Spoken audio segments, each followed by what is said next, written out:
This slide introduces the breakdown of our study. So the GDP growth is used to measure a country's economic performance where the unemployment rate shows the condition of the labor market. Singapore is also trade and a service-based economy, so its economic performance is sensitive to global economic change. Next, from 1991 until 2021, Singapore experienced both strong economic growth and economic downturns due to the events such as financial crisis and the COVID-19 pandemics. Therefore, studying GDP growth and employment together help us understand how economic change affects employment in Singapore. EBM focus on promoting economic growth, full employment, and lack of work for all. However, economic growth does not will lead to the job creation, which is why it is important to study GDP growth together with unemployment rate. The objective of this study are to analyze the trend of GDP growth, analyze trend of employment, and examine the relationship between two variables in Singapore between 1991 until 2021. The study will focus on Singapore and use the GDP growth and employment data, and the result shows correlation, not cause and Okay, effect. next, data descriptions and sources. Let's begin with the foundations of our analysis. We are working with quantitative secondary data, especially annual figures from 1991 to 2021. The two key variables are GDP growth rate and unemployment rate, sourced from the World Bank and the Singapore Department of Statistics.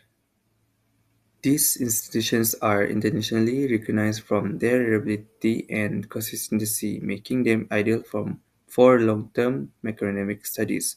Using secondary data allows us to focus on trend analysis and correlations, especially when exploring national-level economic Next, patterns. Categorical data employment categories. Now, let's look at employment distributions. As you can see at the table given, we group employment gap into three categories, which is high, moderate, and low. The high categories show that the largest gap, over 50%, indicating significant disparities in employment opportunities. These uneven distributions suggest that while some sectors thrive, others lag behind, contributing to overall unemployment. Such patterns align with Econ's law, which purpose an inverse relationship between GDP growth and unemployment.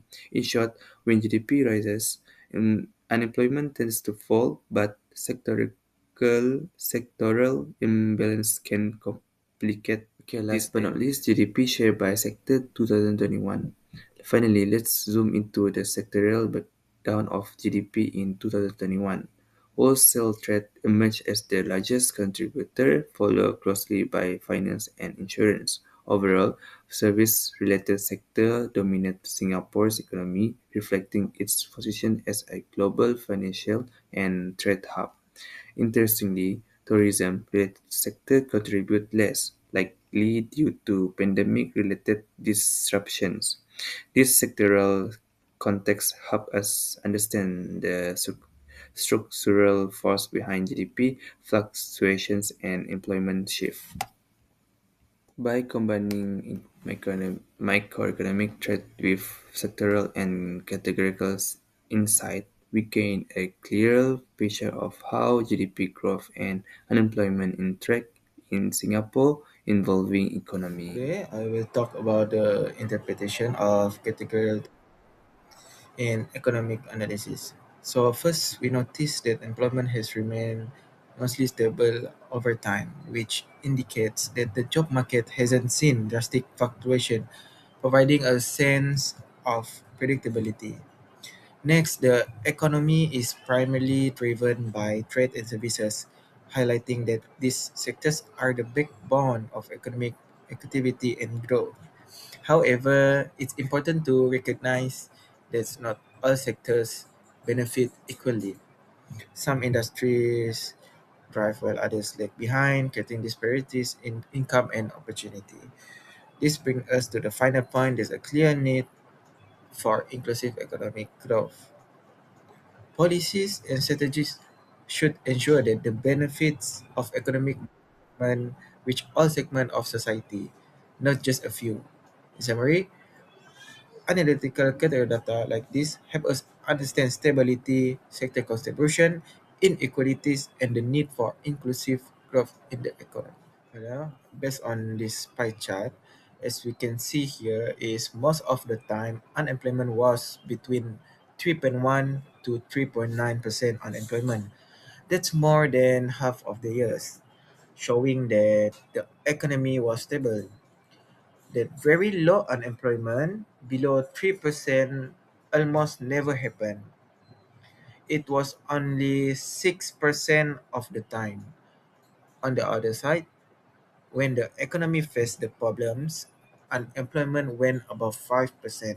That happened about 16% of the time. And in between, around 20% of the time, unemployment was between 4 until 4.9%. So overall, the chart shows that stable years was common, but there were also tough time when unemployment rose. Next, I'll be presenting about the quantitative data with GDP growth distribution of Singapore. So let's look at how GDP has grown over the years.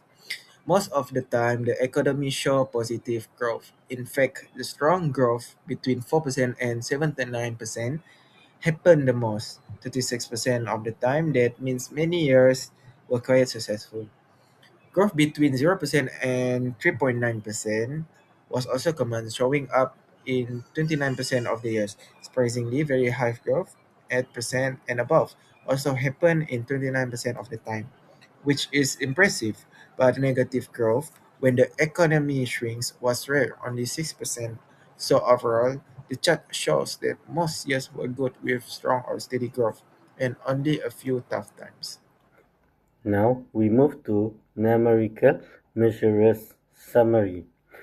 For average mean GDP growth for 1991 until 2021 is 5.62%, and GDP growth shows high variability over time.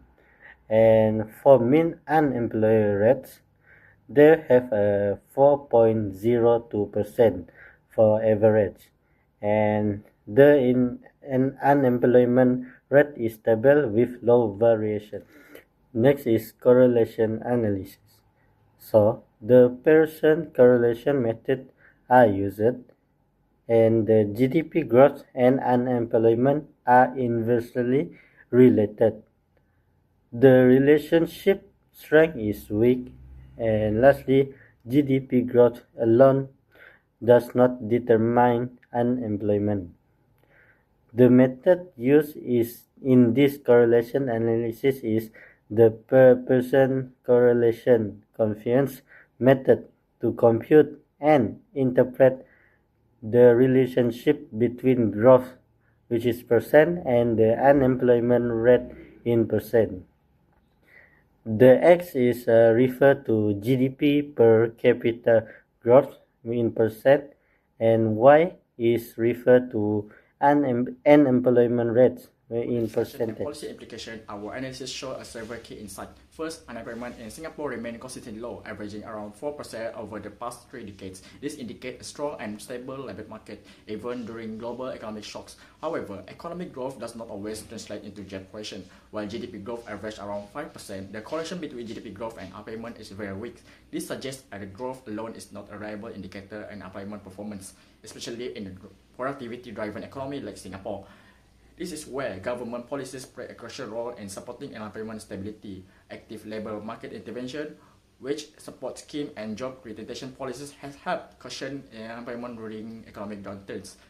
Finally, the findings highlight the importance of skill upgrading to explosive growth. To achieve SDG 8, future growth must not only be strong, but also generate broad-based unemployment by equipping workers by relevant skills and expanding job-creating sector. conclude, this study showed that Singapore economy is highly resilient. Between 1991 to 2021, the country experienced a strong and fluctuating GDP growth, while unemployment remained relatively low. Even during recession period, this reflects effective labor market management and policy intervention. Secondly, unemployment in Singapore remains generally stable, whereas the GDP growth is more volatile. The weak correlation between GDP growth and unemployment indicates that economic growth alone does not fully explain unemployment performance.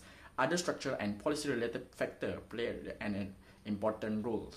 In addition, the statistical analysis contributes to the deeper understanding of SDG 8. It highlights that inclusive growth and decent work cannot be assessed using GDP figures alone, but require labor market indicators and policy evaluation. Finally, future research should expand the analysis by excluding more labor market indicators, sector level data, and cross-country comparisons to better understanding how inclusive growth can be achieved in different economic systems.